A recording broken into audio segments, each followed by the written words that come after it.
If you follow professional sports betting news and social media, you may have heard of the most recent scandal.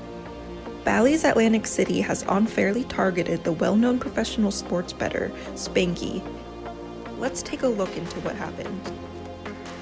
On October 30th, Spanky and Sporttrade CEO Alex Kane made a video together showing Spanky depositing $100,000 into his Sporttrade account, the exchange's largest deposit yet.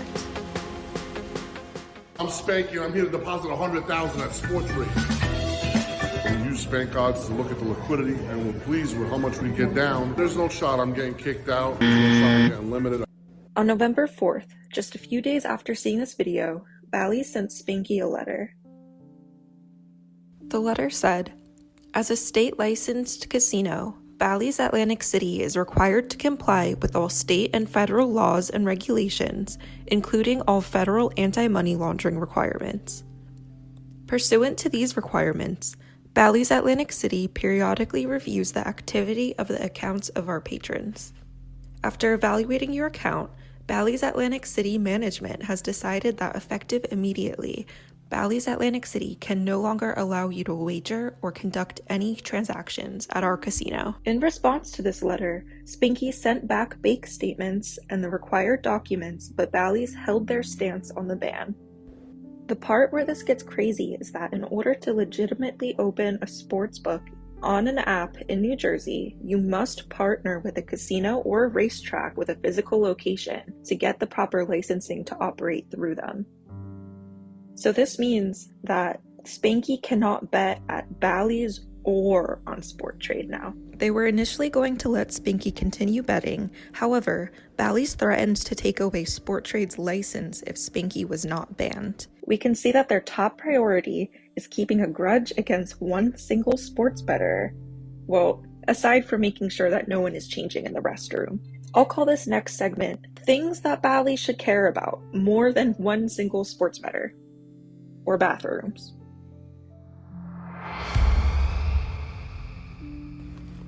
I'm sure you've heard of hotel horror stories about bed bugs, grime, and mold.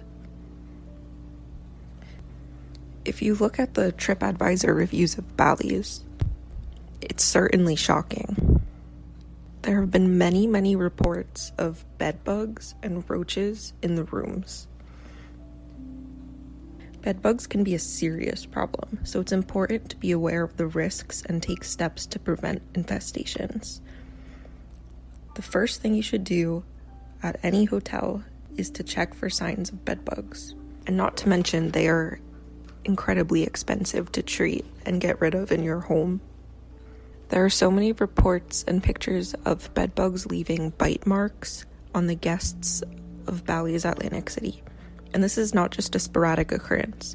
Bedbugs have been an ongoing problem here since as early as 2008. If you have stayed at Bally's recently and have experienced any bedbug bites, we recommend seeking medical attention and contacting the hotel or local health inspector to report this issue. This has even happened after it's said that they've spent over $100 million on renovations. This kind of segments into my next reason number 2. It isn't as disgusting, but it's certainly pretty shocking. Finances. The Bally's stock price has went down 50% in 2022. That means the company has lost half of their value. Also, take a look at the Q3 earnings. And keep this in mind, Bally's threatened to end their partnership with Sporttrade, a way that they could gain revenue just over a single sports bettor. The safety of Bally's employees and guests is another thing that Bally's seems to care about less than a single sports bettor. The hotel and casino has a track record of being unsafe. There's been a string of robberies and also a horrible crime. A man assaulted a member of housekeeping, a disgusting and violent attack, even after he had been removed by the police on the casino floor earlier that day for striking his girlfriend. Bally's still let him get back into the casino. The indifference of the Bally's company to this atrocity caused hotel staff to have to fight for themselves. Because of this event at Bally's, all hotels with more than 100 employees in New Jersey must have their staff wear mandatory panic buttons. I could go so much more in depth into how messed up things are at Bally's, but unfortunately that's all the time I have for this episode.